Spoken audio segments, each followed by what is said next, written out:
Good evening and welcome to Alcoa's Bill Bailey Stadium in Goddard Field with the arrival of Eastern Standard Time. Comes the playoffs. And the playoffs even change time. So the 7 o'clock p.m. on a Friday night, it'll be Alcoa hosting Cumberland Gap, number 4 team out of Region 1 2A, taking on the second ranked 8-2 Alcoa Tornadoes. John Morgan along with Blaine Gerhardt to bring you the action from the new checkerboard end zones at each end of Goddard Field. Joel Kirk and his class handling those chores, and they did an excellent job. They actually got the 90 degrees right, and good to go. I didn't even notice that looking out there. And we still got the best field in town. Yeah. Without a doubt. Still got some sprigs of green, and it'll be the captains for Alcoa meeting at midfield, along with the captains for Cumberland Gap. For Alcoa, it'll be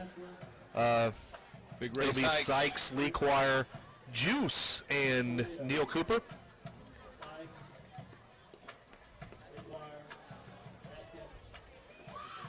Well, John, my memory goes back to last year when number 1 Alcoa from Region 2 played the number 4 team from Region 1. That year was Gatlinburg Pittman, and everybody remembers. Mickey Deerstone remembers. Yeah, that was 91 to something. It was 70-0 at the half, and a certain amount of heat was, Alcoa caught some heat locally for that game. And well, there was 2 games that happened in last year. One involved Trousdale County, and the second, of course, involved Alcoa, as the toss of the coin has been made. Cumberland Gap wins the toss, and they will take the football. And a lot of comments that were made were done by people that didn't see the game. And to them, I say, buy a ticket. Yeah, come to the game, because there's a lot more to it than what happens there. There was absolutely no attempt to run the score up. If the coach had wanted to run that score up, it could have been 150 to nothing. Okay. Absolutely. So, but in Cumberland Gap, a word of warning right now: if it gets ugly early, Gap is the type of team that throws the ball 3 out of 4 plays. Yep.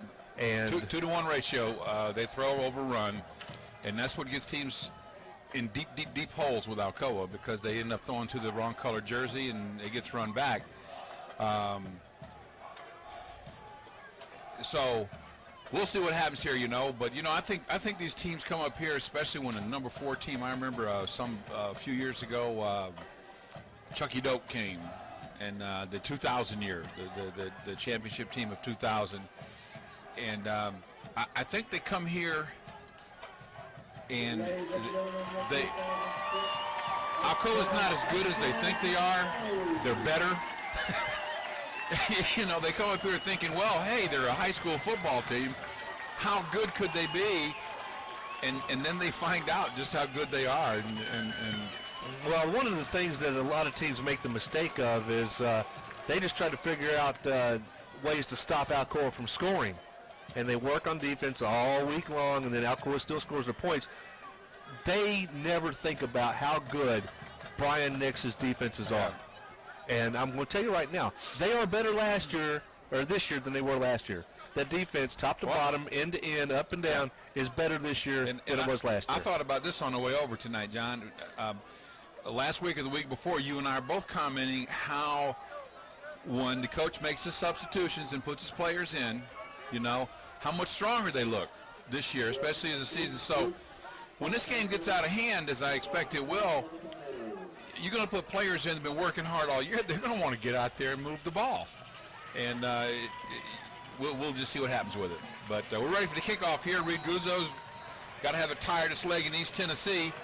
As it'll be Willis and Beeson deep to receive with the football. This will be Willis at the 10, the 15. And coverage catches up with him at the 25-yard line. Out to the 26, where it'll be 1st and 10. Alex Green thought the ball was down, but the referee disagreed with him. And it will be 1st and 10, Cumberland Gap. As the ball rests at the 26-yard line.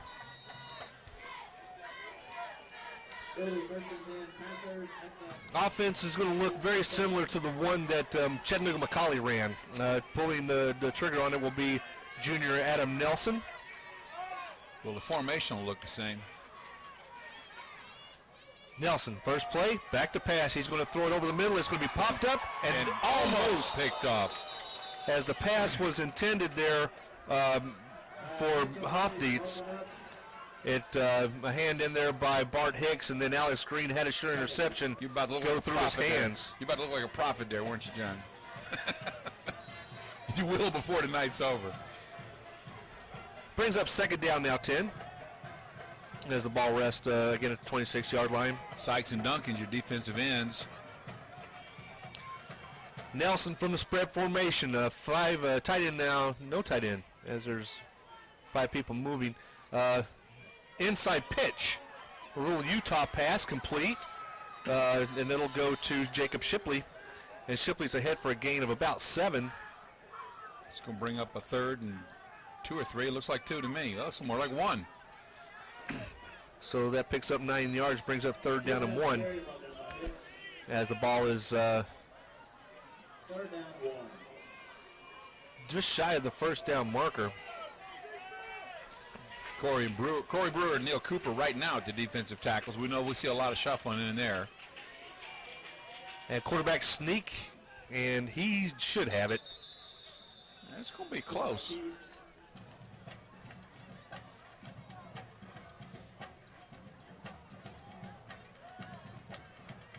So Cumberland Gap does get the initial first down with 10:54 to play in the opening period. So Cumberland Gap opens with the first down.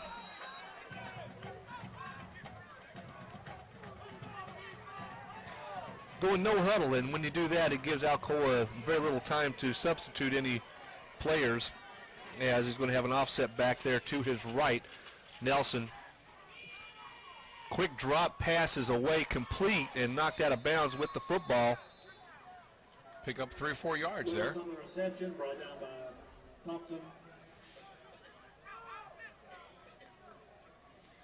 Bobby Keller checks in one of the tackles. Linebackers are familiar crew. Bart Hicks in the middle.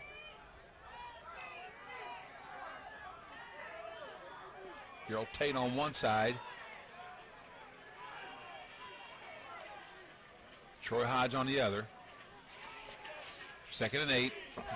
Nelson from the gun. Here comes a jet man in motion, fake, and a give to the second back through with the football is Beeson, and he is slammed to the turf. I'm not sure who he ran into first there, John, but he just had to. You start dancing around back there with this kind of team speed coming, you're not going to dance very far. That's a loss of about 4, maybe even 5 on that play. The loss all the way back to the 33-yard line. Brings up 3rd and 14. Little delay inside handoff there, and it was either Bobby Keller or Neal. One of those 2 defensive tackles just stayed home, and there was nowhere to go. 3rd and long. Slot man left uncovered here. Let's see what happens. I think he's going to be picked up by Sam Thompson. Pass is away. The screen ball to Beeson hits him right in the hands, and he drops it. He had nowhere to go anyway. Yeah, he was going to be covered real quick. So incomplete, and it'll be 4th down. And on the punt for the Panthers will be Biseglia. Alcoa's 2 defensive backs, Brian Sommer and Kyrus Lanxter, go back into deep punt formation. They will be standing at their own 43-yard line. Alcoa stands to get pretty good field position after their first defensive stand. The snap to Biseglia is a good one, and he shanks it off the side of his foot. And out of bounds, it's going to be about a 6-yard punt. Yeah. Goes out of bounds at about the Cumberland Gap 42. So Alcoa takes over. 1st and 10 with a real short field, John. Yep. And on trots Randall Cobb. Same as a pick. Yeah. That gives you the same effect as a pick. No run back, but still short field for Alcoa. As the ball rests the 41-yard line, Ray Sykes, the tight end, will set up at the left side. Sommer to the top of the screen. Lanxter to the bottom on 1st down and 10. Randall Cobb under center. Randall Cobb with a 7-step drop, puts it foot into it, looking for Lanxter, and it's caught. Down to the 5-yard line. It'll be 1st and goal at that point.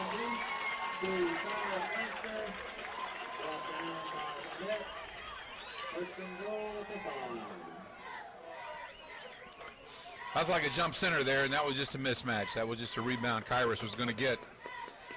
36 yards on the pass play, yeah. Defensive back was actually with him pretty well. But yeah, the ball just underthrown, and the underthrow always benefits the receiver. Yep. And it'll be first and goal now for the Tornadoes at the 5-yard line. Randall Cobb gives to Shiverdecker. Shiverdecker is into the end zone. And 2 plays, 42 yards, and Alcoa is on the board.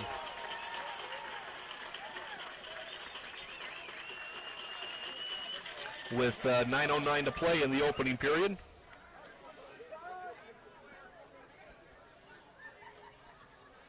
Chris Shiverdecker gets 5 yards on that play, cuts his average down a little bit. He's got, what, about 11 yards per carry?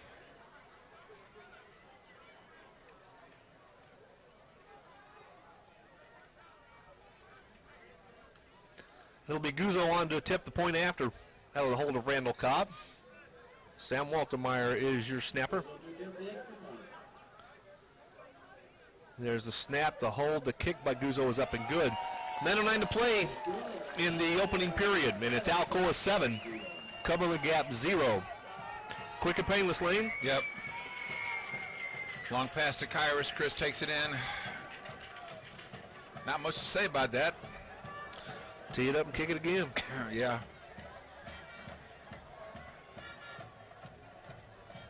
Man, where is Cumberland Gap? Up north. I drove up to Ohio last weekend, and I know I went through the Cumberland Mountains, but I still don't know where the actual town of Cumberland Gap is. I don't even know if it's a town or a county.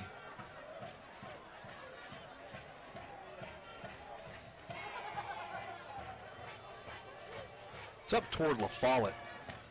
It's up 75. Yeah. So Guzzo again on to do that thing. Willis and Beeson deep. Once again, this will be Willis, and once again, he will be coming from his own 10-yard line to the 15, to the 20. And he will get to the 26-yard line where he is met by number 2, Bart Hicks. So it'll be the 27-yard line for Cumberland Gap, first and 10. At the 22.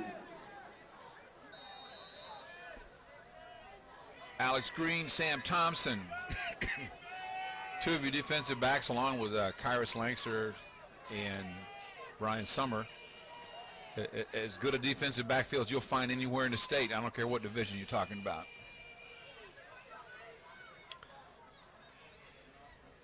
Safeties are rolling and dodging now, back to pass and throwing in over the head of Branham. Nelson misses again Incomplete. and actually hits the turf on that one, so it'll be second down 10.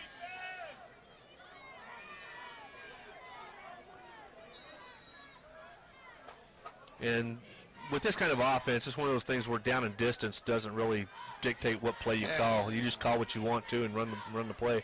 One of the problems with it is that it doesn't eat much clock. No. And just leaves that much more time of possession for Alcoa to move the ball. Nelson, this is a screen pass. Set up, and it's intercepted by Corey Brewer. My goodness. Wow. My goodness. Corey Brewer with his first career interception.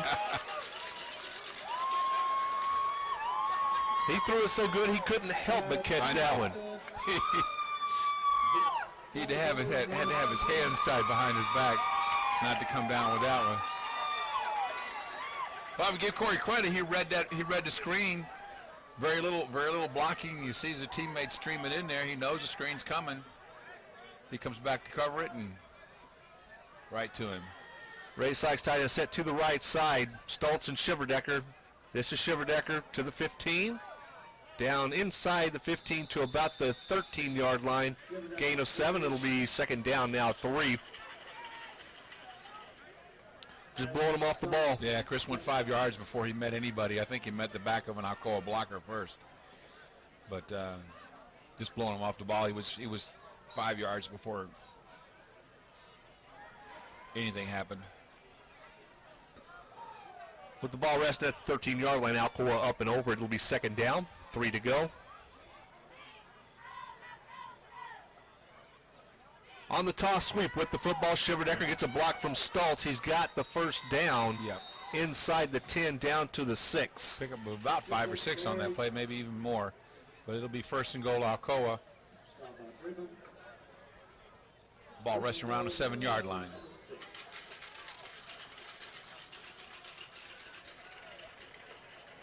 Just under 8 minutes to go in the first quarter.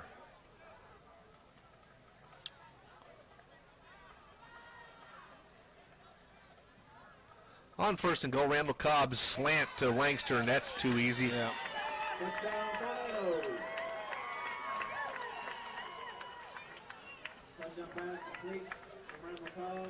The cornerback gave up the inside position, and inside the 5, you can't do that. And like you said, it was too easy. Yeah. Just pitch and toss. And the Tornado touches down with 7:41 to play in the first period. The kick by Guzzo is up and good. So 14 points in less than 2 minutes, Lane. Yeah. And that touchdown set up by the interception by Corey Brewer on the screen pass. A good read. And the big man hauled it in. And Corky with her beautiful rendition of the national anthem before the game. Corey's mom. Good job. Got a first for both of them tonight, huh? Yeah. Yep, had everybody jacked up about that one. She did an outstanding job. So what if Rob already mispronounced her name down there? Yeah, that's all right. We love Rob. We love Corky. We love everybody. We're easy to get along with, right, Lane? Yeah. Hey, man. I would say Rob signs our paycheck, but we don't get one. As Elvis Costello once said, what's so funny about peace, love, and understanding? Reed Guzzo kicks it away. Willis from the 10 again. He's to the 20. He's got a seam. Into open field and down at the 41-yard line. Actually not Willis on the return, but Brad Beeson. Beeson on the return, brought down by Battle. All the way out to the 41, so Cameron Battles was a stop there. I would say it was a touchdown saving tackle, but I don't really think that because I think there's probably Guzzo was still back there. 4 guys out there that could have caught him if he got past Cameron, but he stopped the damage right there. Cumberland Gap takes over on the 41-yard line, still in that spread formation. Inside handoff. Look at that hole. Ball. In the open field will be Jacob Shipley, and Shipley picks up 10 yards. I think they're going to spot him just short of the first down. Got through the line of scrimmage and then started going east and west. Yeah, I'm not sure what he was thinking when he stopped there. I mean, he could have had 4 or 5 more yards, 2 or 3 maybe if he just kept coming toward the sideline. But don't be hesitating out there. And one of those pursuing Alcoa tacklers will take your head off. Yeah. They got the first down. That's 2 first downs.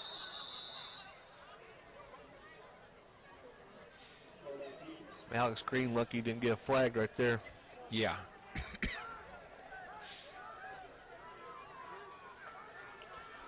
So Nelson picks up 2, and it's 1st and 10 for Cumberland Gap as they are into Alcoa territory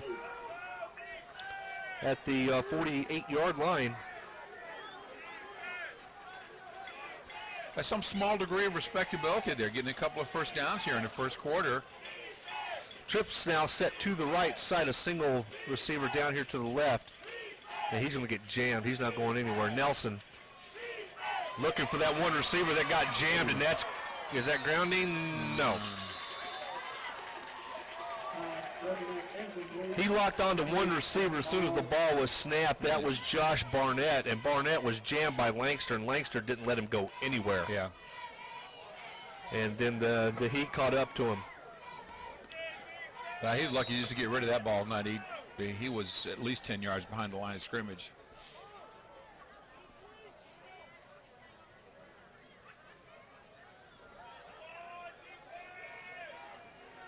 Nelson flanked by Beeson and Shipley as it's 2nd down now 10.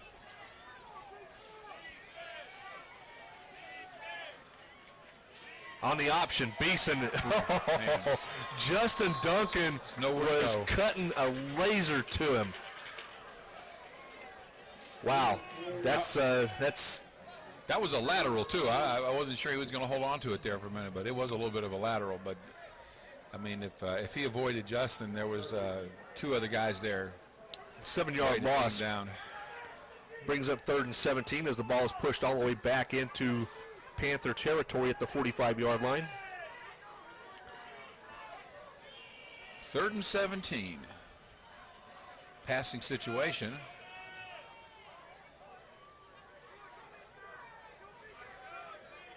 Cumberland Gap trying to change the play. I'm not sure they have time. Nope. There goes the flag. Yeah. As the delay game is going to set them back 5 more. Starting to get a little bit of the deer in the headlight effects here, I think, John. That'll be a 3rd and a lot. Looks like 3rd and 22. Right you are. Yep. As it's Nelson and Beeson in the backfield. 4 wide receivers. And Nelson rolling, throwing. And Sam Thompson got shook on that one as the pass is complete to Wilt Willis, but well short of the first down. Yeah, by about 16 yards. That brings up a 4th and 15 or 16 or right around there. And punting situation. See if we can do a little better than 6 yards this time. Not much of a punt last time. Gain of 5. And on to kick it away, as you were saying, was Biseglia.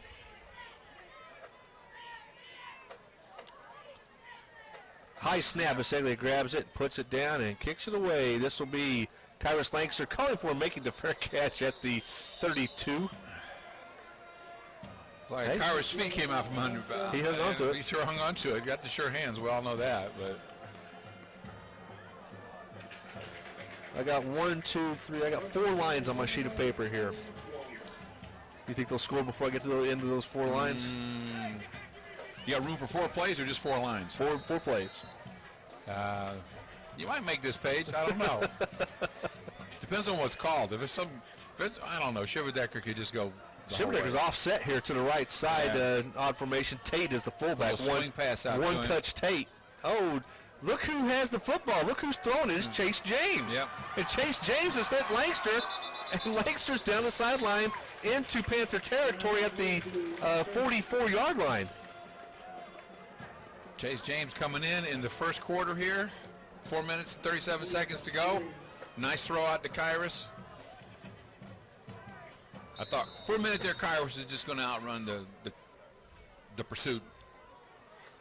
That's another thing. Some of these young kids here, you know, they've been coached their pursuit angles and all that kind of stuff. They just never seen this kind of speed before. Yep. You know, maybe coming down on the interstate they did, but whoops, there goes the flag.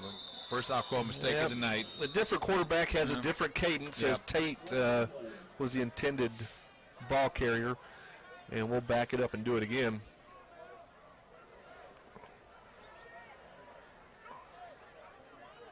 As it's first down now on 15. The ball pushed back to the 49-yard line. I don't have any knowledge, John, if Randall's not feeling well tonight, if the coach is just saying, hey, I'm not going to let him get hurt. Well,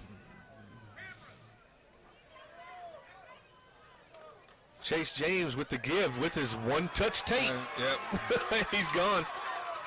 Getting a little convoy, and Beeson's going to drag him down all the way down at the 11. That's 2 plays in the penalty, John. You about out of room? Yep, they're going to have to get it in on this play. Yeah.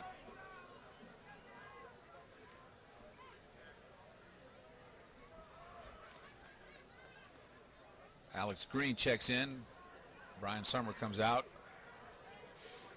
38-yard run by Tate. First and 10 as the ball is placed outside the 10 at the 11. And Chase James under center. I say throws to Alex. No. No, toss sweep. This is Shiverdecker shivering into the end zone. There's that option pitch. Yep. Everything's going to look good tonight. You barely made it. I made it on this sheet of paper. Yeah, How about that? certainly.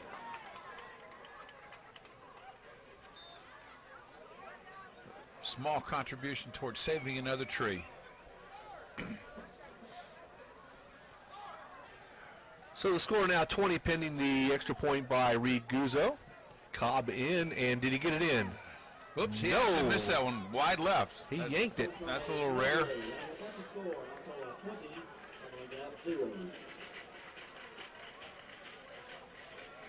So 3:56 remains in the opening period, and Alcoa has pretty much been on a little bit of a pace to score about 35 points in the first quarter against about all of their region opponents, Yeah. and a lot of the other 2A teams they played in Booker T. Washington. Man, is it just me, or does that game seem like 3 weeks ago? Yeah. So Had an extra day, man. We played on a Thursday night. that's why. That's what it was that day. Okay. All right. I went up to Columbus, Ohio that last weekend. After the that Horseshoe? game. Went to the Horseshoe. That's a tough team, man. They're pretty good. Yep. We'll see how good they are in, 2 weeks? Yeah, it'll be a game. Where's that at? It's at Ohio State. It's in Columbus, so.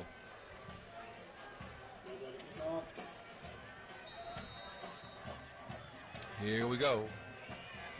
Guzzo kicks the ball deep. And this will be Beeson from the 7. Had a pretty little run back last time. Yep, and Tate's won't going to be wrap anything. him up, Darrell and Tate. Tyler Robinson and Stultz and Juice and everybody else getting in on the action. It'll be 1st and 10 for the Panthers as the Beeson runs it out to, 26, 27? No, 22. 22, yeah. And Tate. Good stop by Tate. I don't think anything wrong with Cobb. He come in to hold that extra point. Yeah.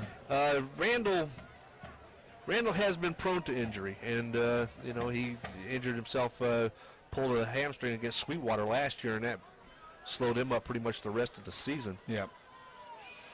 Nelson inside give goes to Shipley, and he's hammered by Sykes. Yeah, he picks up about 1, pays for it.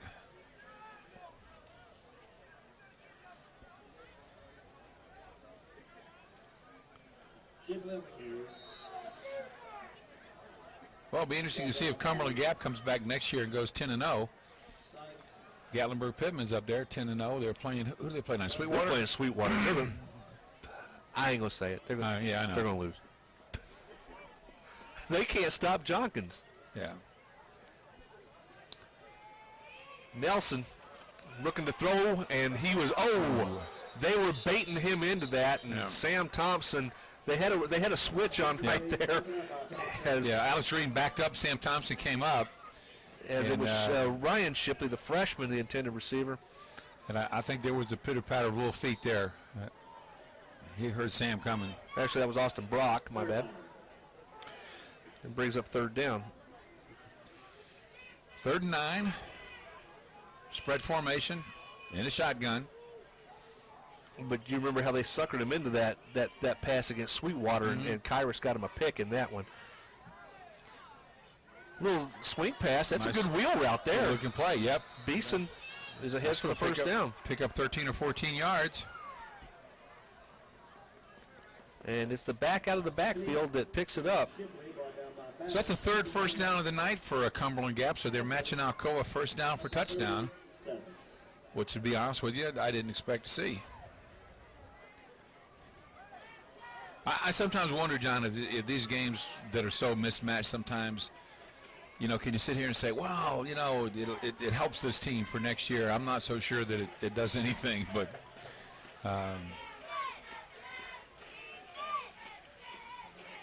on 1st and 10 from the 37-yard line, Nelson pass over the middle, and it's incomplete, and that's going to be interference on Bart Hicks. Yeah. He was riding him all the way across the middle. yeah, I think he hit him just a little soon. I think he thought he had the ball when he hit him. But that will be an interference call.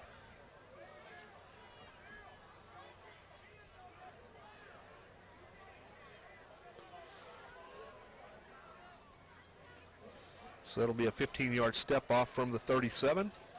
And that'll be another first down for Cumberland Gap. Moves them into Alcoa territory by a couple of yards. They'll be on the Alcoa 48. First and 10.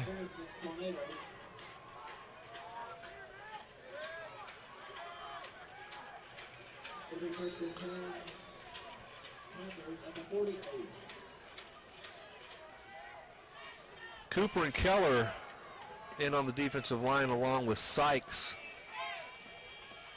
On first and 10, the ball at the 48-yard line. The inside give goes to Shipley, and Shipley fumbles the football. Now. And there's Alex Green, and he's gone. Yep, that's over. Touchdown, go. Alex Green, one more coverage and a touchdown.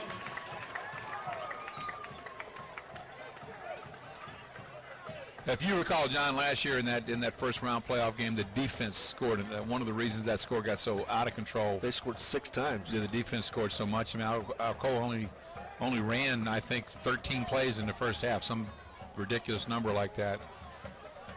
But here we go. That ball was going back. 2:10 to go in the first quarter, and Alcoa goes up 26-0, pending the extra point kick.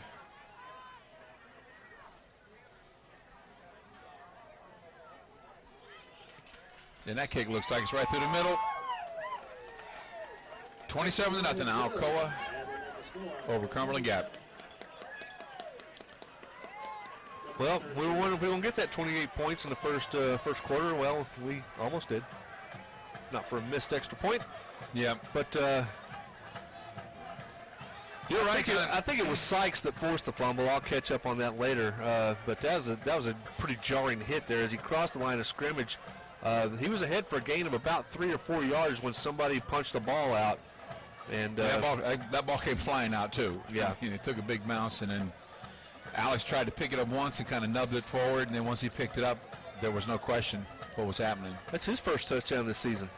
Is that right? I believe you're correct.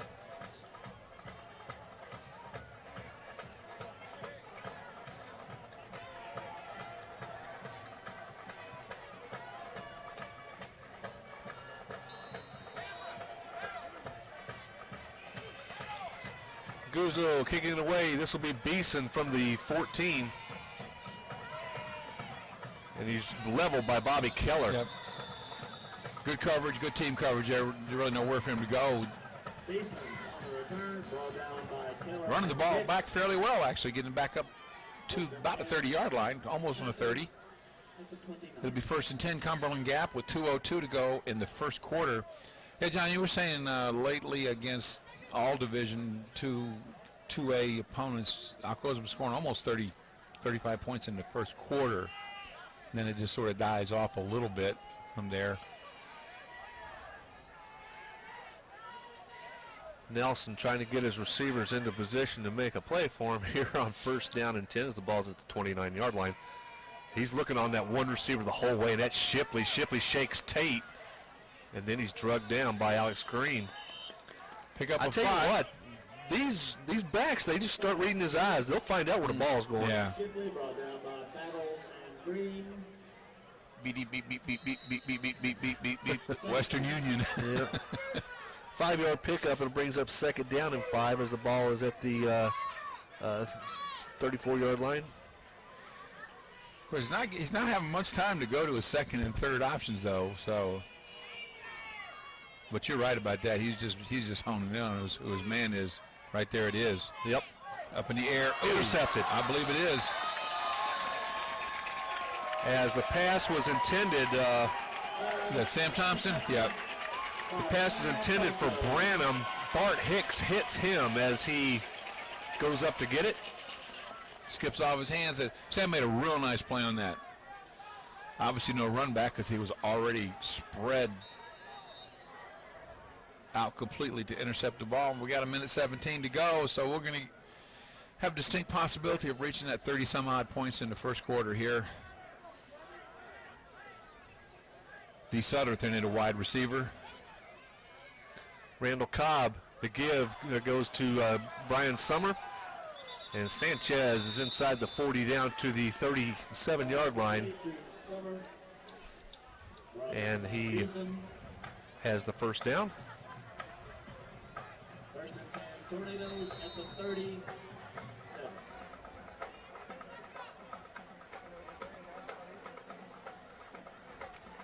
As is at the 37-yard line, first and 10. Randall Cobb back in at quarterback. Troy Hodge, the tailback. Hodge is in the tailback. D. Sutterth also in, Yep. and this is Hodge with the football. Break it to the outside, and there's a face mask there as Beeson unintentionally grabbed it. Hodge on the carry, brought down by Beeson. It's a nice little run by Troy. He's bounced off the first man that hit him and picked up an extra 3 or 4 yards. Darrell Tate checks back in. James Stultz comes out. And that's going to be, well, they call a personal foul on that one. I don't agree with that, but But the big one, 15 yards, that's going to make it a first down. Alcoa on about the 19-yard line. 50 seconds to go in this quarter. Personal foul, face mask against the Panthers. First and 10. Tornadoes at the 19. as the ball is moved down to the 19-yard line, first and 10 for Alcoa at that point. Randall Cobb on the option pitch. Ball just a little behind him, and Troy had a hard time keeping his feet and fell Hodge- down. And that's in high school ball and college ball, for that matter. That's the end of that play once he falls down. And with the end of that play, that'll also be the end of the quarter, more than likely. Yeah. Well, maybe there's 22 seconds left to go, as Hodge is going to lose 11 or 12 yards on the play. Tyler Robinson in at the tight end position. He's back with Kyrus split out right, and Randall's back to throw. Throws the ball over. Oh, a little overthrown. Kyrus cannot bring that one down. 10 for Lanxter, incomplete. Third down. Then they'll bring up third down now on 22 as the ball is placed at the 27-yard line.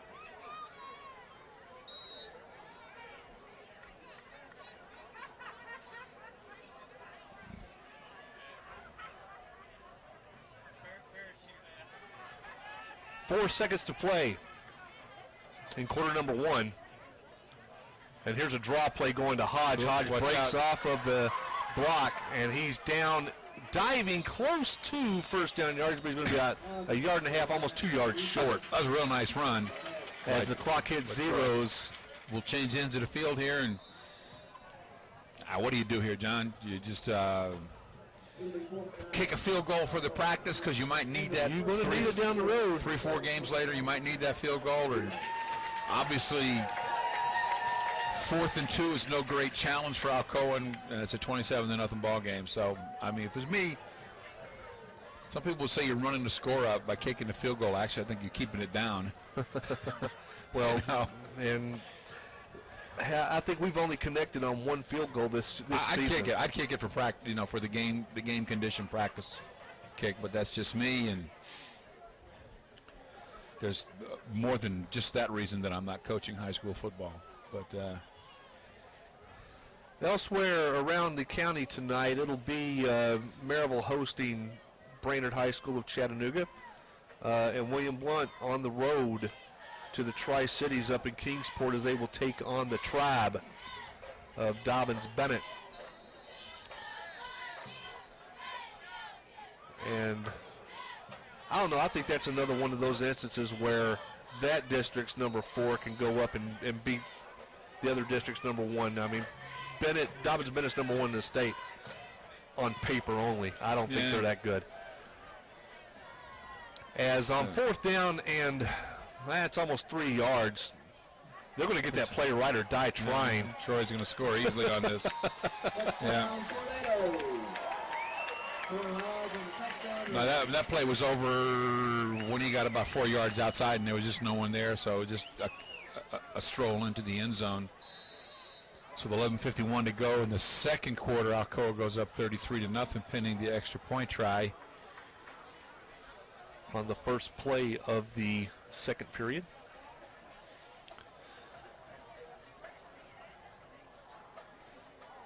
High snap put down by Cobb, and Guzzo hits it up and good. 11:51 to play in the second period. It's Alcoa 34 And Cumberland gap 0. Rolling along.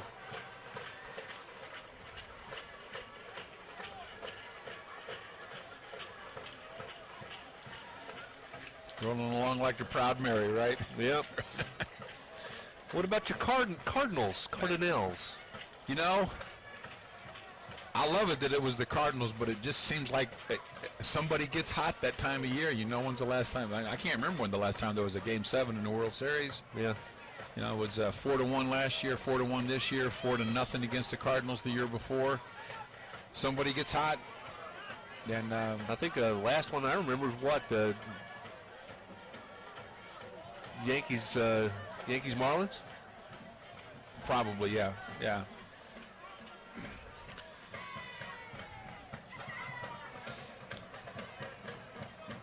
Did you see the little write-up that the guy at USA Today had before the World Series when he picked Detroit in 3?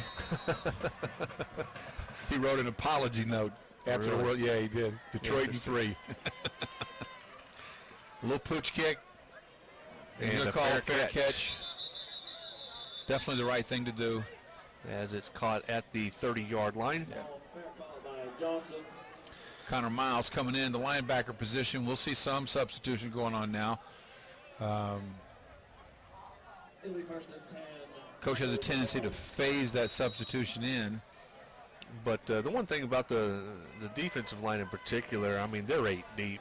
They can all play any of the positions out there. They move. Tyler Robinson staying in at the right defensive end. They're all interchangeable. I mean, the guys that play in can play tackle and so on and so forth. They know exactly what their job is. As Nelson bringing the Panthers to the line, down by 34. Pass away. Stay with it. Ooh. And lucky that one didn't get picked. Alex Green was zeroing in on it. Shipley was the intended receiver, and he was hit by Troy Hodge. Incomplete. Brings up 2nd down, 10. This makes for some tough coaching situations, you know. Do you just tell your boys you're cashing it in and start running the ball all the time, you know, or do you just say, you know. This isn't the type of offense we need to be looking at right now either. I know, but this first week is just like stay limber and hope nobody gets hurt kind of week. Nelson locking onto that one receiver with the football, making the catch. It's a nice catch. It was a nice catch. Branham. And Branham was a hit for a gain of about 5. Cameron Battles right on the coverage there and made the immediate tackle. So it's going to bring up a 3rd and 3 as the defensive linemen keep rotating in and out. Got a pretty good spot on that. Out to the 37. Cody Marsh in along with JD now. Shipley is the slot receiver. See if Nelson locks onto him here. He's looking awful hard. Yep, and actually he'll go up and over. Oh, well, that's a nice. Oh no, that's not. Now the penalty's going to be before. Is it really before the hit? He was held. All right, I'll buy that. I don't want to get. As Hoffney's was the intended receiver, he was grabbed when he went up to get the football, and then he was absolutely a hold. Was a hold. Yeah. Okay. Interference is one thing. And not many people could see that because they don't have the vantage point that we do up here. So I guess it must have taken him a minute or two to dig his flag out of his pocket because it sure looked like he threw it on the hit, which is what the fans think. And if on the hit wouldn't have been a penalty once the receivers touched the ball. And that moves the ball all the way into Alcoa territory at the 47-yard line. Excuse me, 48. A little inside handoff. And with the football is Beeson. Beeson is tackled by Bart Hicks, but not before he's ahead for a gain of almost 6. Yeah.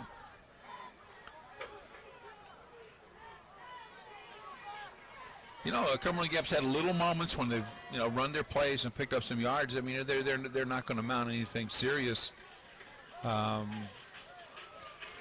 they keep coming. So I'll give them that. Quarterback back there all alone, super spread out. Yep, 5 wide. Could be looking for a screen here, maybe. Yep. And with the football is Beeson. Neil Cooper skates down the line and then puts him on his keister. No gain. Troy wanted him deep and just barely missed him, upset with himself. But there was nowhere for the young man to go there. Well, it's not a good decision for them to do anything else but throw a screen out of 5 wide because they're not going to have the protection. Yeah. And is this a new quarterback coming in? Yes, it is. With this is going to be Mark Hassler. Beeson goes over as a He's wide gonna out. run it. Yeah. And he's going to come up short, about 2 or 3 yards.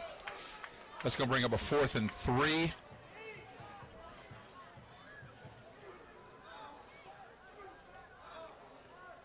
That's that Florida move. That was Tim Tebow right there. Bring in Tebow to run it. Ooh, I was wrong. 4th and 4. I got nothing Yeah, there. he lost a yard.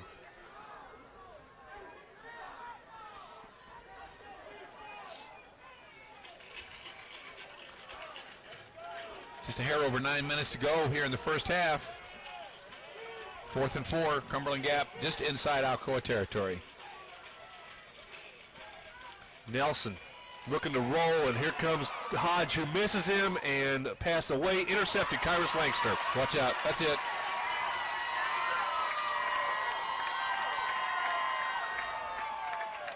Touchdown, Tornadoes. Lanxter steps in front of the pass, picks it off, it takes it back 62 yards.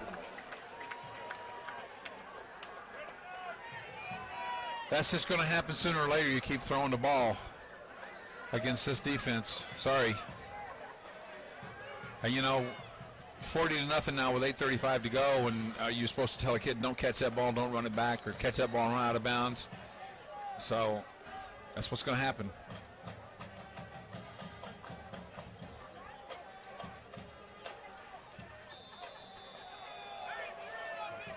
Well, Oh. there's something you don't see every day. 2 missed extra points by Reed Guza. Let's just get him out of your system tonight, buddy. Scores of interest in the first quarter. William Blunt 3, Robert Bennett 0. First quarter, Marable 9, Rainer 6.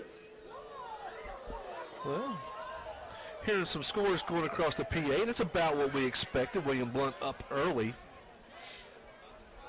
I just hope that the other team doesn't have the ball with a chance to tie or win at the end, Yeah. because it's absolutely killed them this year. 8:35 is the time on the clock.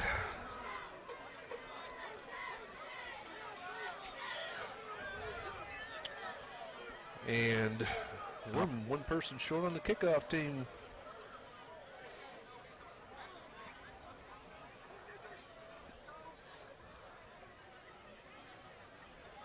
$40-0 is your score.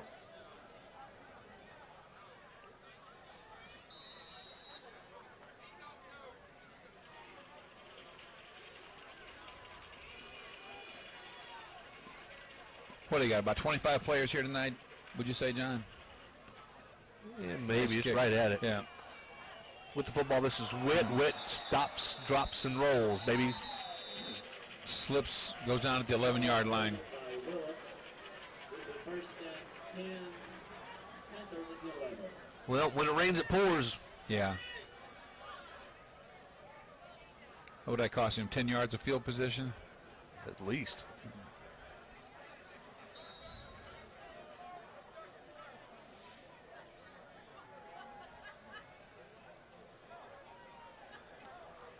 So it'll be 1st and 10, Cumberland Gap at their worst field position of the night. Back on their own 11-yard line. Against Alcoa's 4-man defensive front, Nelson awaits the snap from center. Give goes to Beeson. Beeson's run down by Duncan, and then he's absolutely smashed. Gets back to the line of scrimmage, and that's about all. Ray Sykes finishes him off. Looks to me up exactly the line of scrimmage. No gain on the play. By Duncan and Sykes. It'll be second down now, 10. Second.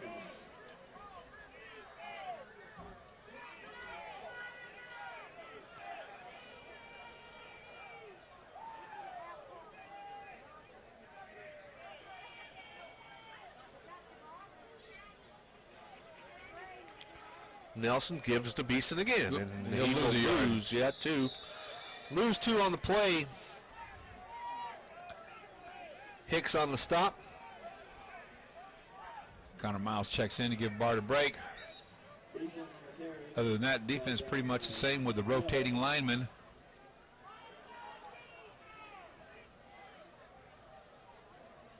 As it's 3rd down and 12.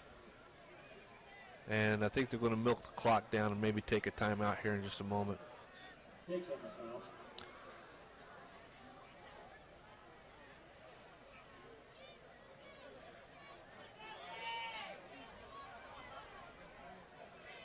I think I'll run the play, John.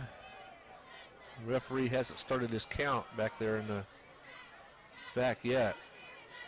They get it off. Screen pass, no. Pass, yes, away. Catching it is Beeson. Beeson makes a spin move, and he's going to be out to the 18-yard line before he's run down by Troy Hodge and Sam Thompson. That's going to bring up about a 4th and 3. 4th and 2 perhaps, but still 4th. Gain of 10 on the play brings up 4th and 2. Dustin Owens checking in. Biseglia back to kick it away.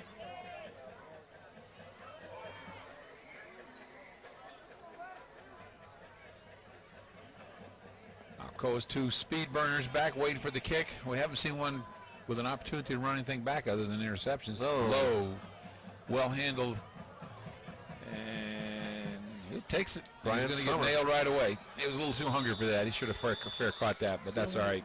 Fields ball, brought down by Smith. Wow, what a spot. I mean, in this game, that's It doesn't okay, matter, but yeah. jeepers. I mean, he should get. He was hit where he caught the ball at the 44, Yeah. and they mark it back 3 yards. Anyway, just food for future reference. 1st and 10 for Alcoa as the ball is placed at the 47-yard line. Randall Cobb back in the game, so I guess it's just Yeah, he just set out that one series. giving Chase James some. There we go. That's more like it now. Come on. This ball is moved back up to where he caught it at.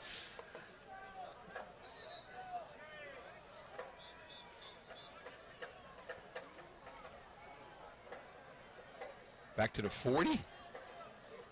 I thought it was more like the 44. I thought it was about a 3-yard mistake, and they've marked off 7. Now, if ever there was a decision that's purely academic, this is it. I mean, you know, the outcome of nothing rests on this, so let's get it straight. And Well, move on. these guys are being graded, okay? They have a chance to work more games later Okay. in the year, so. Well, I know they got to do their job right, and they got to give, you know, both teams on both sides deserve a well-officiated game. And it has been so far. Yeah. Not a lot of calls to make. 1st and 10 for Alcoa as the ball's at the 40-yard line. Randall Cobb. Give goes to Shiverdecker, and Shiverdecker is quickly. Is gone. Kyrus out there with the last little getting away block that wasn't really necessary. That play was over as soon as Chris put the moves on the defensive back. He didn't come within 3 or 4 yards of him. So 46-0 pending to kick, 5:46 to go in the half.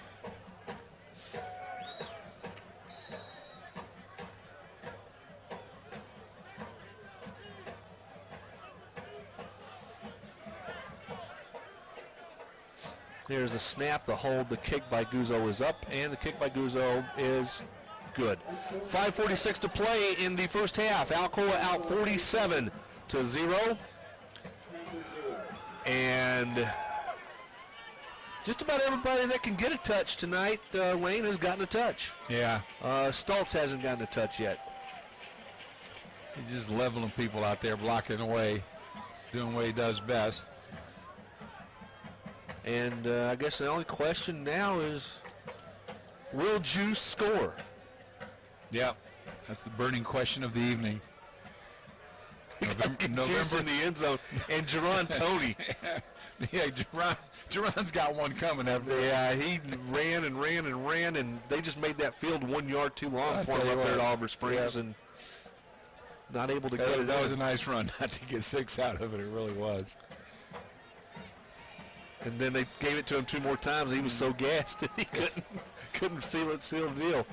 All right, let's see here. We got Guzzo on to kick it away once again. This will be Shipley and Beeson deep to receive. Over the head of Beeson. And he's going to bring it in. Yep, at the 7-yard line.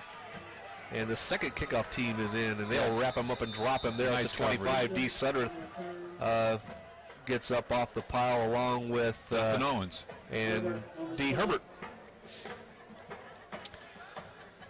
So the last drive, 1 play, 40 yards. Chris Shiverdecker, 40-yard touchdown run, making it 47. Andrew Mitchell in a defensive back in place of Kyrus. As the ball's at the 31-yard line, 1st and 10. Josh Dossett comes in at the right defensive end. Connor Miles in at the linebacker. Nelson, goes to Beeson. Beeson run down by Tyler Robinson. Robinson quickly across the line of scrimmage and chasing the play down from the backside. Wrapping him up and taking him down. Cody Marsh also in on the stop. And it'll be Marsh out, Neil Cooper in on 2nd down.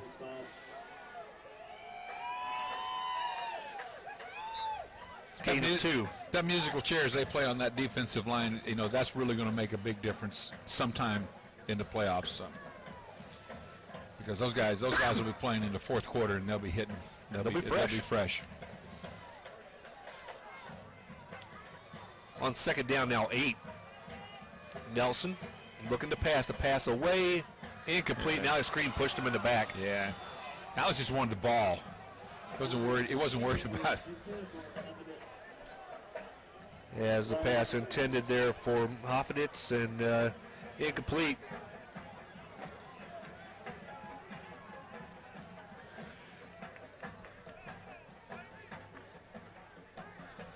And you got to realize that that's a 15-yarder. Yeah. It's going to bring up another 1st and 10 situation for Cumberland Gap.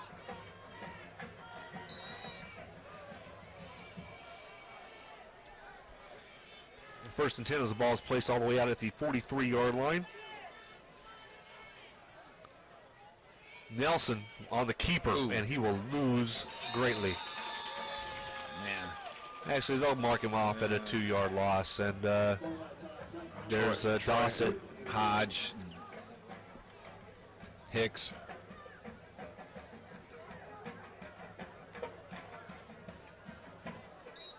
Brings up 2nd down, 12. Lost back to the 41. Apparently, John, these guys have some sort of signals or codes on their wrist. If you notice, not just the quarterback looking for plays. At one point in time, all the offensive players out there are looking down at their wrists. And on the 5 wide here, though, once again, this is where they ran the screen last time. See, oh, yeah. There goes.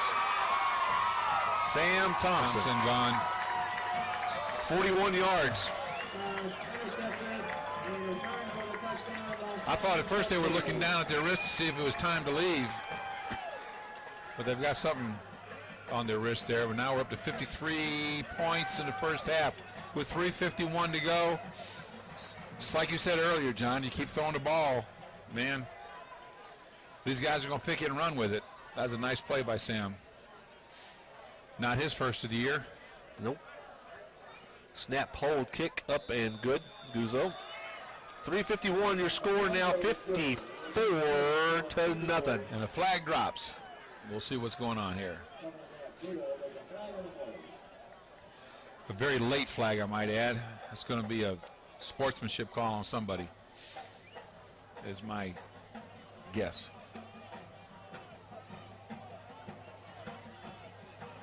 Against Alcoa. Don't know what happened, but there's no need for it, whatever it was.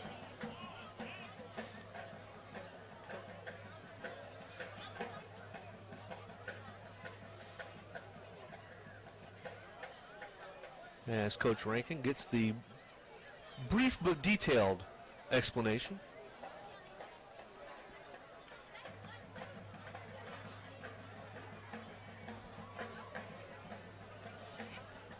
And at halftime, we will have yet another presentation of the Alcoa High School Marching Band. And Cumberland Gap stands to get pretty good field position here as Alcoa will be kicking off from their own 25-yard line.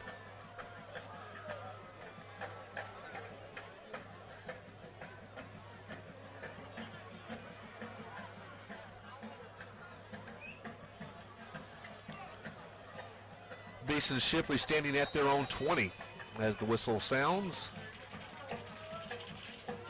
Guzzo trying to put a little extra into it. It's going to kick it out of bounds. No, barely. Finally went out of bounds. So it'll be, should be midfield. 50-yard line should be, was it 15 yards from? 15 yards from where the ball was kicked. Or ordinarily the 35 when you kick it out of bounds. So right, a 15-yard penalty, so it'll be 1st and 10 for the Panthers at midfield.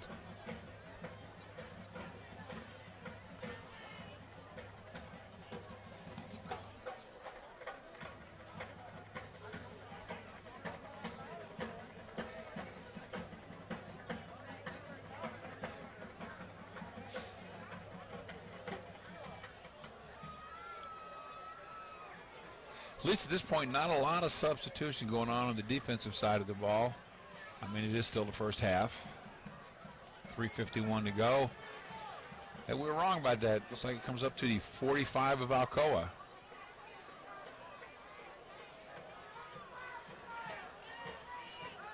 No, we were right. They were wrong. We thought we were wrong once. Yeah, that's right. And that was a mistake. Turned out we were right. Yeah. So it'll be 1st and 10 for Los Gatos at the 50-yard line.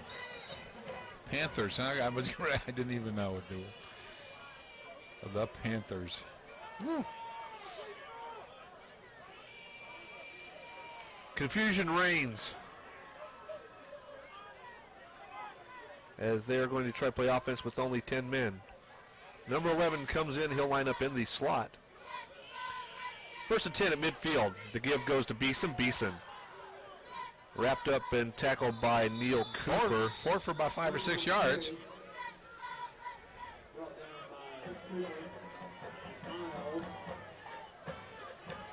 It'll be 2nd down now. 4 as the ball is inside the 45 to the 44-yard line.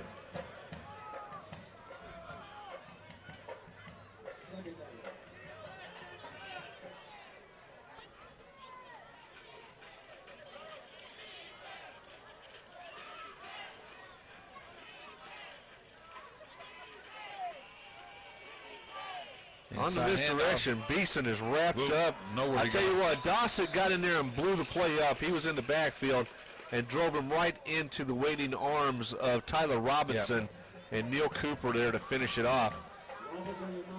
Lost a yard on that play, so that'll bring up a 3rd and 5.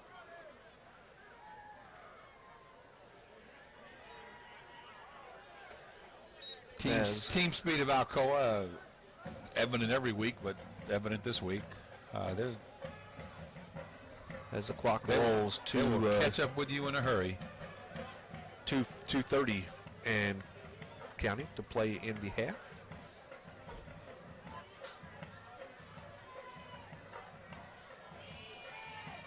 Three receivers to the bottom, one to the top. The give goes to Shipley, and Shipley's got the 1st down. He ran right where the blitz came from. They couldn't have called a better play. No. For that, and as a result, they will end up with the 1st down. That outside corner blitz was coming something fierce. If that had been a passing down, there might have been a really unfortunate situation back there. Lanxter makes the stop, but not before Shipley gets the 1st down. It's 1st and 10 with the ball placed at the 39-yard line. And we're right at 2 minutes to go in the half. 54-0 is your score from Goddard Field.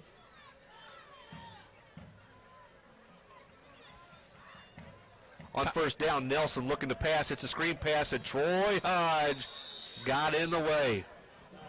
And it's a good thing he threw it high. He did, because if he'd thrown it where it's supposed to go, Troy would be going on the sideline right now or standing in the end zone.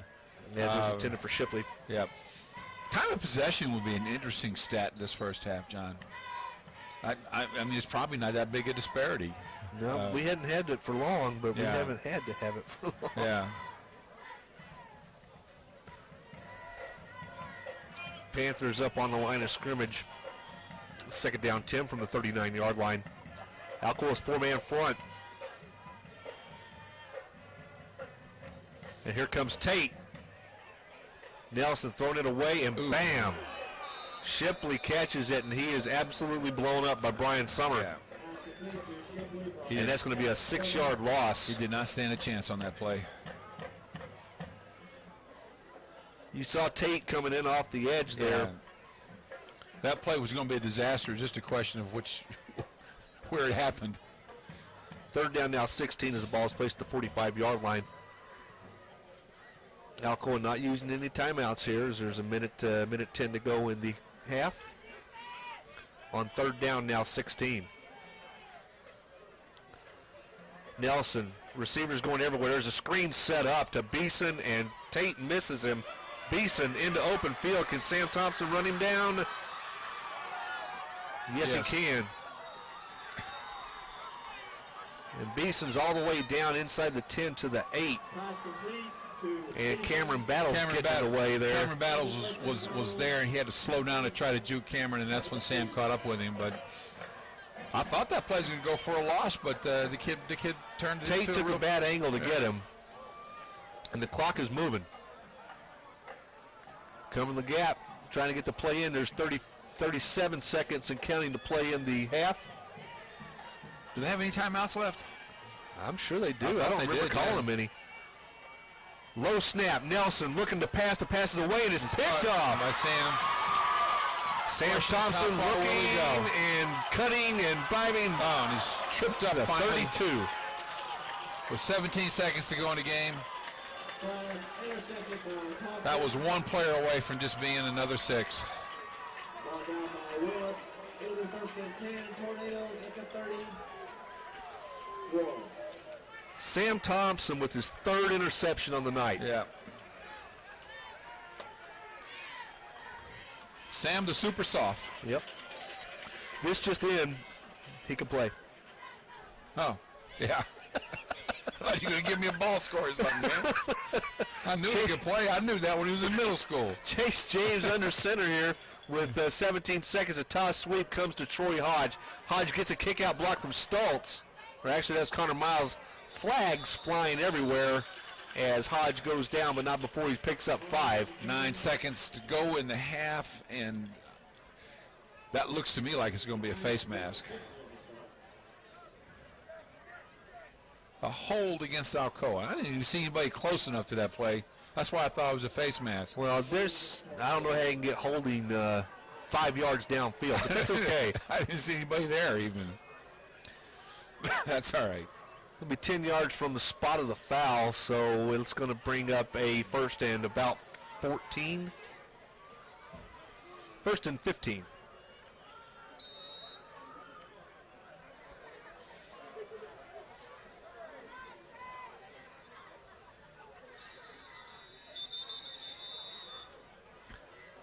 Second team offense is in, and it's a little sloppy. Can't get people lined up right.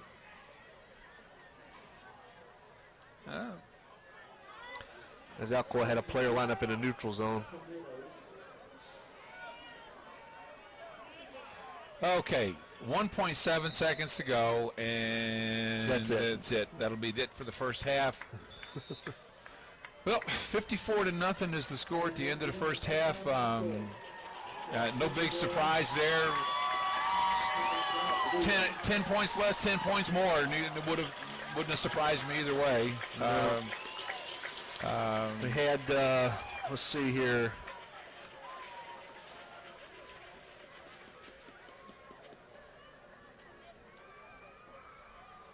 Not much to say about this. 1, 2, 3 defensive scores. Yeah. Sam Thompson with 3 interceptions. Chris Shiverdecker touchdown runs of 5, 11, and 40. And the beat goes on. yep, as Sonny and I Cher would say, absolutely. Got that straight now. Okay. Right. Pat on the back. Well, does band go play tonight?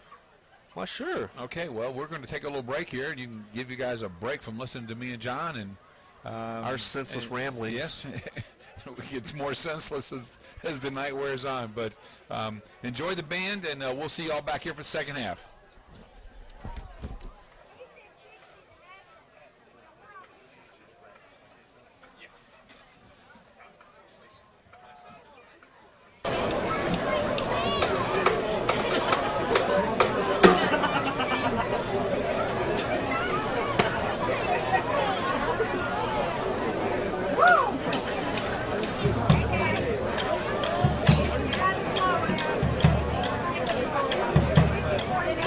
Ladies and gentlemen, please welcome the 2006 Alcoa High School Marching Tornadoes. Under the direction of Brian Adler, Bart instructor Corey Boker, percussion instructor Anthony Bernhauser, drum major Emily Bruce, band captains Robin Dixon, Isaac Stone, and Margaret Sutter, section captains Ashley Kilmore, card captain, Jennifer Cardwell, major and captain. Listen up as the Alcoa Marching Tornadoes take you back to the sweet sounds of Motown. Tonight's selections, get ready. Papa was a Rolling Stone featuring the percussion section. I'll be there with soloist Jesse Rowland. Put your hands together for the 2006 Alcoa High School Marching Tornadoes.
Ooh, my ears are cold.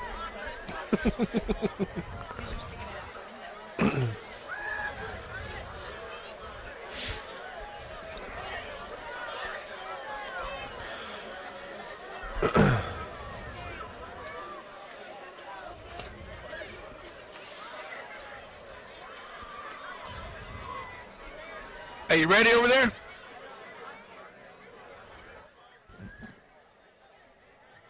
Who's filming?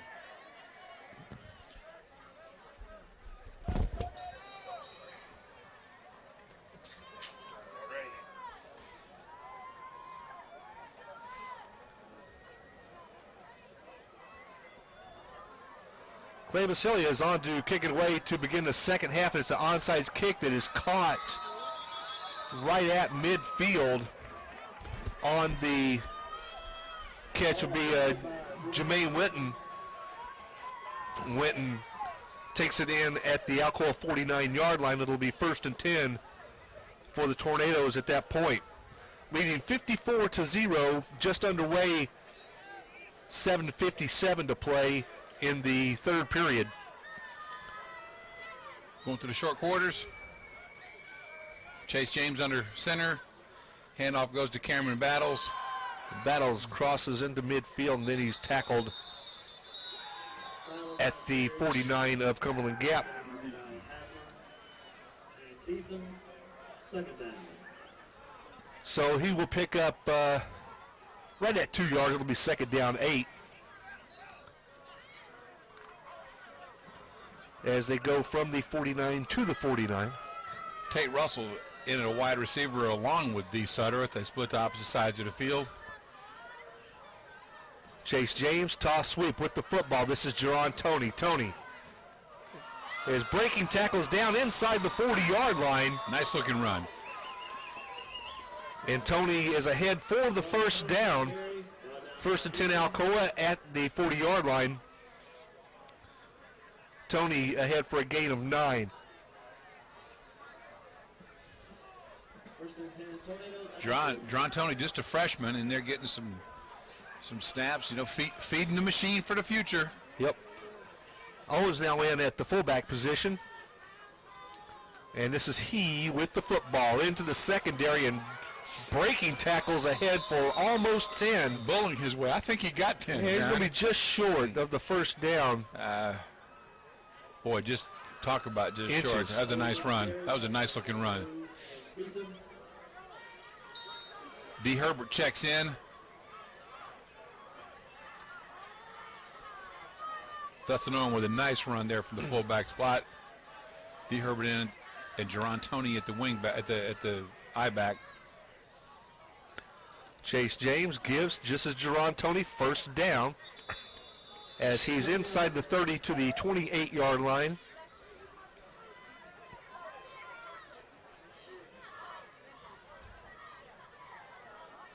Gain of 3, it'll be 1st and 10 for the Tornadoes at that point. Brian McAdams and Will Thatcher in at the interior line. Jacob LaQuire still in there from before. And Tyler Robinson, the tight end, set to the right. And Nathan Backus in at the right offensive tackle. Toss sweep, this is Cameron Battles, and that's Shipley. Good play. Shipley throwing Battles for a loss. It's going to be a loss of 6 or 7, maybe 8, 9. 9.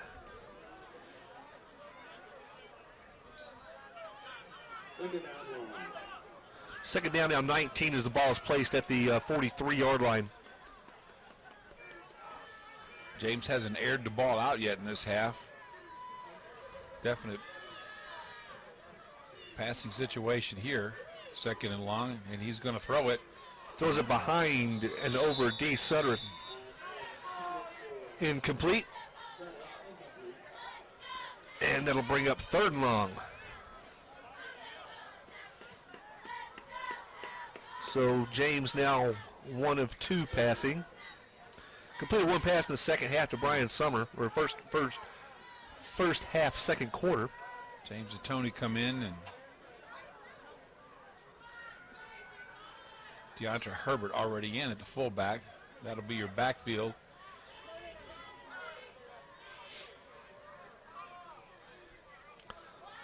Chase James bringing the Tornadoes to the line on 3rd down and 19. On the toss sweep, this is Jerron Toney. Toney, good job that time by Beeson as he sheds one blocker, spins out and takes down Toney. Toney's ahead for a minimal gain. It'll bring up 4th down now and 17, actually 16. Alcoa will just run a play from this.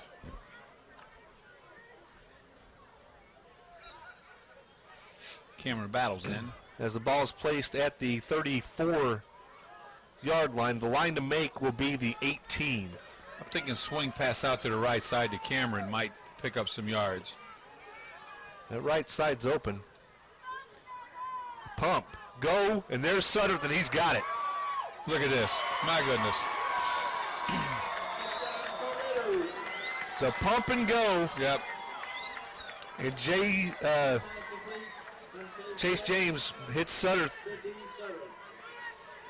for an easy score as that safety just got sucked in. Yeah, he'd been on that. He thought he was going to get a little pick there maybe and make something happen. Hard to fault him for that, but 4:14 to go in the 3rd quarter, and Chase James hits D. Suttereth for 34 yards. 34-yard touchdown pass. Jeff Durman in for the kick. And it's up and good. D. Suttereth scoring the touchdown. And with that, we'll take a minute and send our condolences out to the Suttereth family as they lost a member this week. Frank Suttereth passed away after a lengthy illness. He, of course, is the brother of Clarence Suttereth and Paul and James and Donna Lindsay and Cecil Suttereth, Miss Cecil, and that's one of Alcoa's big families, and they're one of us, and we'd like to send our condolences to them and their family as in their moment of grief, and they're here. They don't miss a game, and that's them that sits down there and shakes the milk jugs and yells, "Hit him and get that quarterback." Hit him. That's them. Wouldn't be an Alcoa game otherwise, would it? So stop by and tell them you're thinking about them, and they'll appreciate it.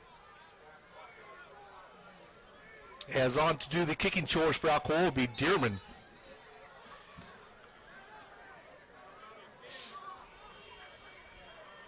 There they are. You hear them? Yep. Nice kick. All the way back to the 10. Plenty of air under it. And the coverage will be there. And trying to rip the ball out. I'm sorry, there's going to be about 5 guys. It's going to be hard to pick them all out. Braden Bailey was in on that tackle. And Braden, a freshman. Yep. David Williams. Freshman got him a good win against Seymour this week. Yeah. On the road. Now, Alcoa graduates a lot of seniors this year, but there's still a lot of ball players coming up through the pipe. Especially this 8th grade class. They're pretty special. Alcoa now with a 5-man front. Sneaking up there is Owens, the outside linebacker, to the line of scrimmage. Inside shovel pass is picked off. Are you kidding me? The little Utah pass picked off by Tyler Robinson, and he walks in. And the big freshman defensive end gets himself a first tonight. And the beat goes on. You're going to keep putting the ball up there for grabs like that against a team like this, it's bad things are going to happen. I mean,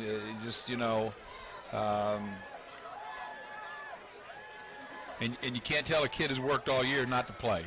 That's my point to make. I think I've made it about 5 times now, so I'll be quiet. Dearman on for the point after. It's blocked. So the score will remain 67-0 with 3:37 to go in the third quarter.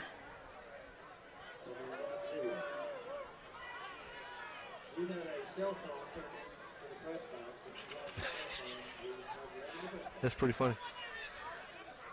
3:37 to play in your third period. Your new score 67-0.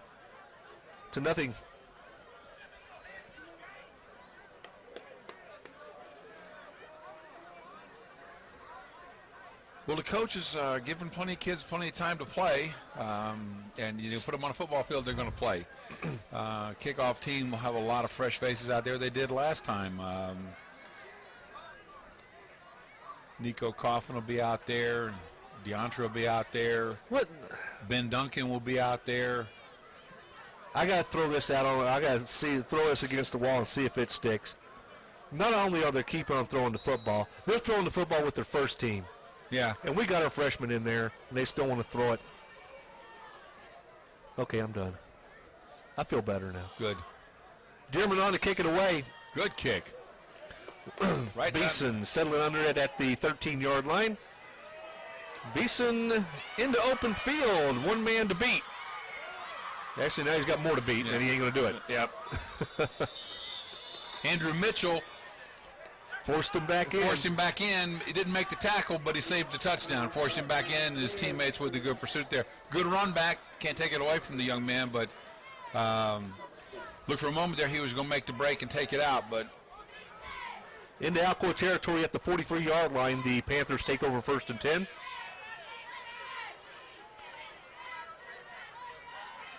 Connor Miles and Dustin Owens in, along with D. Sutter. That's your linebacking core. Still going with the 5-man front. Daniel Klein in the defensive back. Nelson, handoff. This is Shipley, and there's Tyler Robinson. Tyler Robinson just drilled him after a 1-yard pickup. Juice in on that play also. Into the linebacker spot.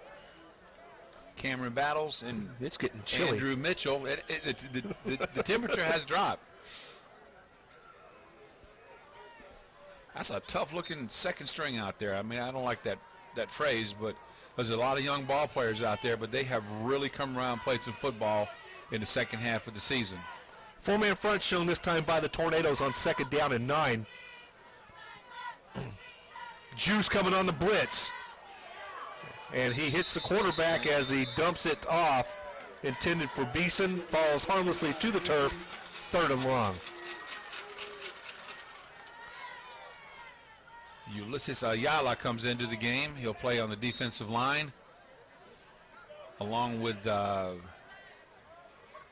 Darwin Kerr, Tyler Robinson,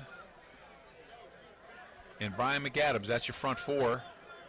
Gave your linebackers and defensive backs already. 3rd and 9.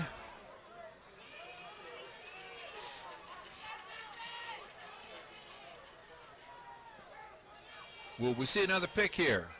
Because he's put the ball up. Screen. Tyler Robinson's got him. The ball's loose. Yep. They're going to call it. They're going to call that a pass. Okay. They're going to say that he was down before. Okay. That's a good call. That's fine with me. Yeah. Because zeroing in to pick it up and take off with it was Brian McAdams, and nobody would have touched him. Nobody was near him. He could have run backwards practically. Tyler closed in on him in a hurry, didn't he? Yep. Tell you what, his dad could play a little bit of football. Yeah. Down at William Blunt. Meathead, they affectionately called him. Yeah. Got Andrew Mitchell I'll back deep. say a little bit more about him. Along with Cameron Battles. We'll see what happens. Maybe we'll get a punt and run back here.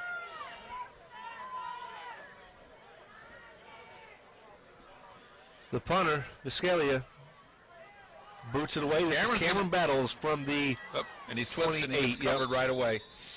But William Blunt, I guess probably the first game that they played that actually mattered. 1982, the fall of 1982. Back then, there was only 3 divisions, and in this particular district, only 3 teams competed because nobody wanted to go and play at Oak Ridge. So he had Campbell County in there and some other schools, but they didn't want to go play Oak Ridge, so they couldn't compete for the district title. Well, William Blunt went and played them, and they played had to play Farragut before they played Oak Ridge, and his dad, Tony Robinson, had a big breakout game to upset Oak Ridge, and William Blunt actually got to play for the district championship at Oak Ridge, which they wound up losing. Oak Ridge was just a dominant powerhouse back then. Flag on that play. Not sure exactly what the call is, but the play went for about a loss of a yard. Yeah, Owens on the carry. Inside handoff.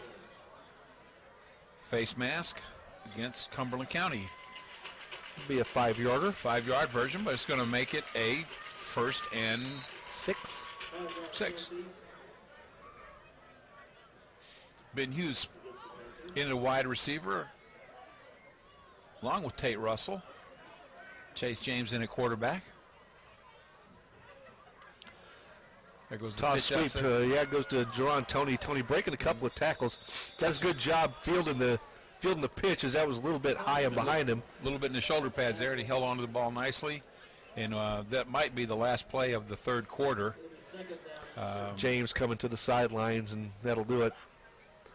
So we've completed 3 periods of play, and your score is William Blunt, or excuse me, I'm talking about Tony Robinson. I got on the subject of William Blunt. Alcoa is 67, and Cumberland Gap 0. Looking ahead to next week, chances are we'll probably be playing CAK, if I was a gambling man.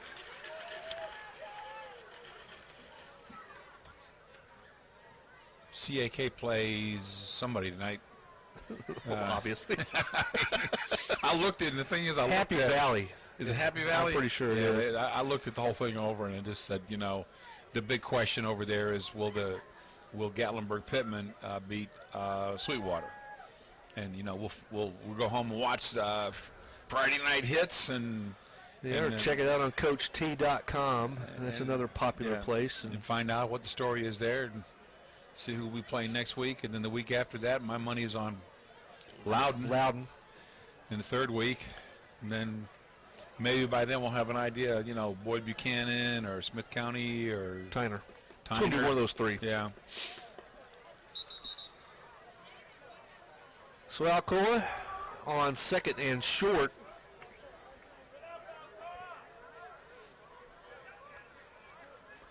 Second down and 1 with the ball being placed at the 38-yard line. Keenan Anthony in at the wide receiver on the top of your screen, and Ben Hughes still at the bottom of your screen. There goes the pitch outside to Cameron Battles. Battles. He's going to get a first down. And he's going to get more than a first down. He's going to pick up about 11 on that run, John. Out past midfield to the 48-yard line. It'll be 1st and 10 Alcoa. Nice looking run by Cameron.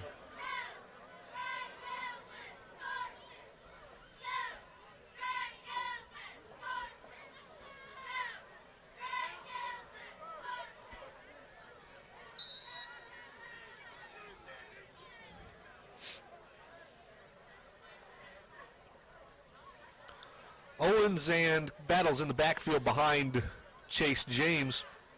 The give goes to Owens, and he slams it up in the middle, and he'll be ahead for about 2. Lead blocking there provided by Will Thatcher.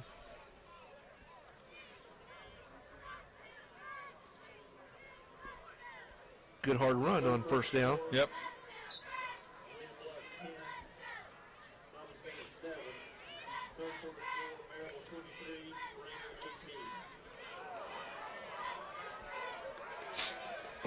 Second down now, 8. D. Herbert offset here to the right on second down, and on the toss sweep. Uh-oh, watch out. Is that Williams? That is Cameron Foster. Cameron Foster. Cameron Foster just ran a long way, and there's a flag down at the 43. It's going to be a hold on Alcoa. That's a nice looking run. Yep. Bounced off of one tackle and then was untouched the rest of the way. Well, I want to come back, but that was still some good execution. It's like I was saying earlier tonight, these players who've been playing in the third and fourth quarter.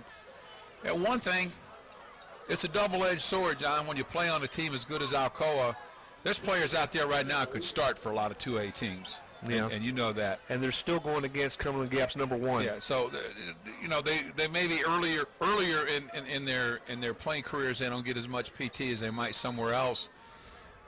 But then again, they get a lot of PT in the third and fourth quarter because Alcoa is, just blowing people out, blowing them off the ball. That's going to be a 2nd and 15 now instead of a touchdown. Looks like the same backfield in there. That inside handoff is not going anywhere. Goes to Owens, and he's stacked up and dropped. It'll be third down now and 16. As the ball is put down at the 46-yard line of Alcoa.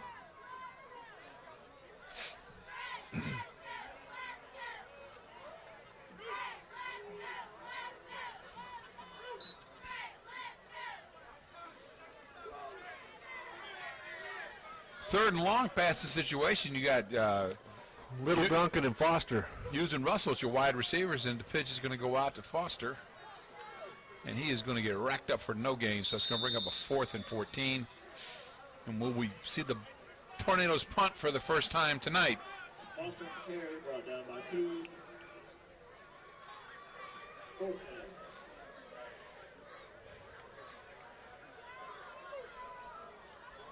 And it will be Daniel Klein back to punt.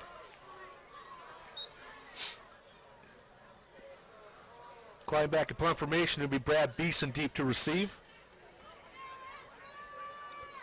First punt of the night. Good snap. Klein puts a nice foot into it. He's Fair going to call catch. for a fair catch.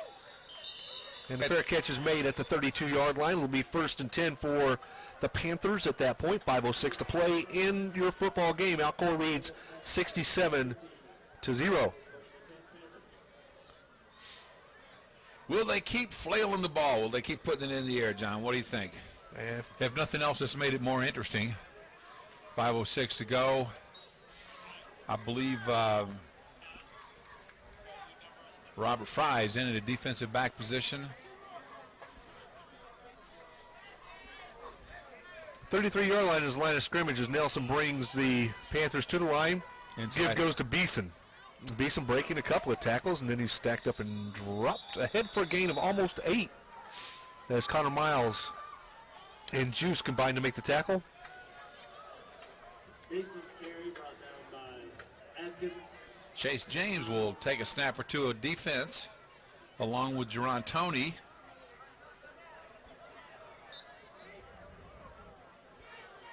They'll be in the defensive backfield along with Robert Fry and Andrew Mitchell. Reggie Garrett in the defensive end. 2nd and short. Inside give goes, and Oh, my goodness. what a tackle. Whoa, my goodness. Rex Myers. Well, Myers on the stop of the carrier Shipley, excuse me. Horse collared him, took him down. No gain. Coming across from right defensive end position. Made the tackle with the play going away from him. Good pursuit. So now it's 3rd and short. And this Shipley under center, he'll probably take it himself, and he does. And he gets the first down.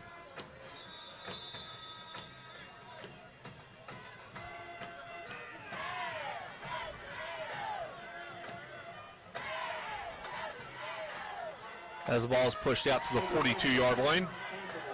Hayes Harrison, a big sophomore, checking into the game. Travis Cotton in on the defensive line. Braden Bailey comes in and takes Andrew Mitchell's place at the safety position. Nelson There's an inside give to inside Beeson. handoff. Beeson is Not gonna across the give much 45 there. to the 47. Good pursuit. David Williams in on the stop. As we're inside 3 minutes to play in the football game, 67-0 is your score. Jesse Hodge checking into the game. David Williams at the middle linebacker position. Chase McCord in at a defensive tackle position. Alcoa's 4-man front now. It's 2nd down and 6. Nelson pass complete. Ooh, no, he dropped that ball. He wasn't going too far, but he did drop the ball and pick it up. I guess that's why he's been on defense most of the night. His pass was intended for Hoffnitz. Yeah, it pretty much hit him in the hands.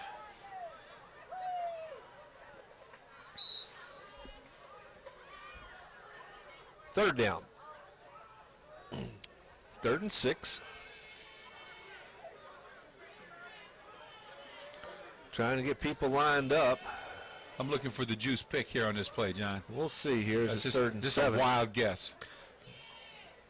Inside handoff.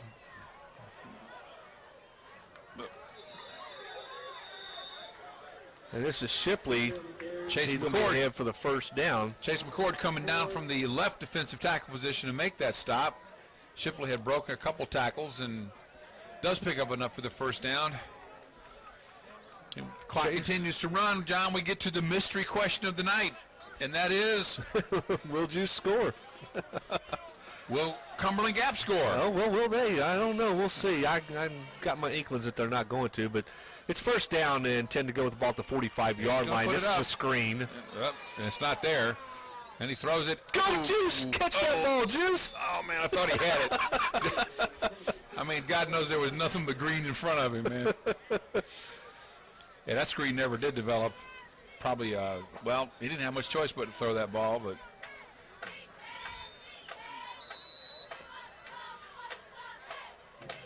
Justin Hopke comes in at a defensive tackle position. That's a big kid. Yep. Big Second down long. 220-pound freshman. 151, the clock is stopped. Inside handoff goes to Beeson. Beeson drilled. Ooh. Oh, he's still on his feet. 6 tornadoes hit him. He doesn't go down, and then he falls down on his own. Hit initially by Marcel Walden. Just drilled him at the line of scrimmage, but he bounced off and kept going. And as it turned up, he'd have been better off going down where he was.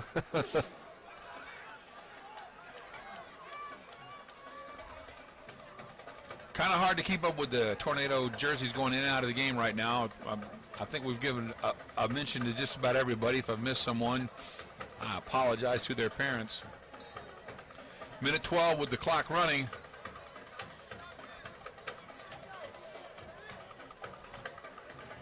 Trip set to the right here on 3rd and 13. They're going to air this out. We're going to see Andrew Mitchell's back there playing a deep center field. Put the ball up in the air too high, something's going to happen to it, and there it goes up in the air, and it's going to be dropped. And he is drilled by Juice. Shipley, the intended receiver, and Chase, Klein and Juice combined to make the hit. Klein out as he's a little bit shaken up. In for him will be Nico Coffin on 4th down.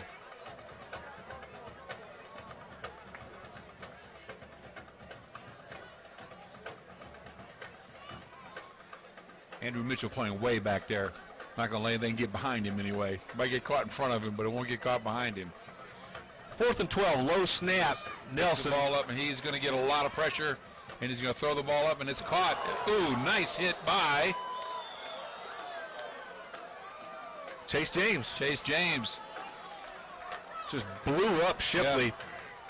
He was going no further with the ball, that's for sure. So they make the stand, 42 seconds to play in the football game. And the answer to the question is no.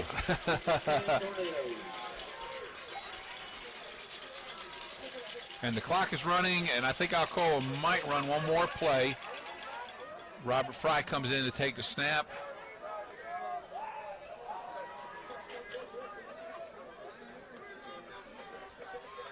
And Robert Atkins is in at the fullback slot. Will the handoff go to Juice? And there it is. Hard to bring down, but they do. Robert Matthew Atkins has the last play of the game. And as the clock runs down, that will bring this game mercifully to an end. 67-0, the final score. Only difference between this and last year's game is the defense didn't score as many touchdowns. that's about it. This will once again Alcoa dominating whoever they come up against in 2A. The question is, we're not sure who we're playing next week. John here speculates that it's going to be CAK, and I wouldn't argue with him on that. And if it's not CAK, it's somebody CAK probably should have beat. And what was the score of the CAK game this year? It was like 63-10 or something like that? I don't think it was quite that bad. Could have been. But Alcoa takes care of business. The one thing I have to say about the game I like tonight, John, that we didn't get real sloppy. You know, we didn't have a lot of offside penalties. The bench players, when they got in, made the most of their moments, played pretty good football. Yeah, very efficient on the offensive end, no doubt about that.